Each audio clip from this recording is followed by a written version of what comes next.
Vakar Vilniuje pirmieji sostinės gyventojai ir miesto svečiai turėjo progą išbandyti gatvėmis kursuojantį naujovišką 26 numerio autobusą.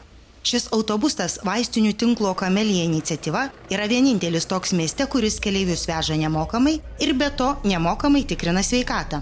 Kamelija sveikatos autobuse galima pasitikrinti kraujospūdį, odos būklę, pasimatuoti temperatūrą, sužinoti riebalų kiekį organizme. Specialistų teigimu, profilaktinis sveikatos tikrinimas yra itin naudingas, norint išvengti rimtų negalavimų. Todėl Kamelija pradėjo socialinę akciją, kuri turėtų paskatinti žmonės nesudėtingai pasitikrinti sveikatą keliaujant į darbą ar į mokyklą. Autobusas važinės iki penktadienio vakaro kasdien nuo 6:30 ryto iki 6 valandos vakaro. Maršrutu stotis Santariškis. Keleiviams su Kamelija nuolaidų kortele kelionė būtent šiuo autobusu bus nemokama.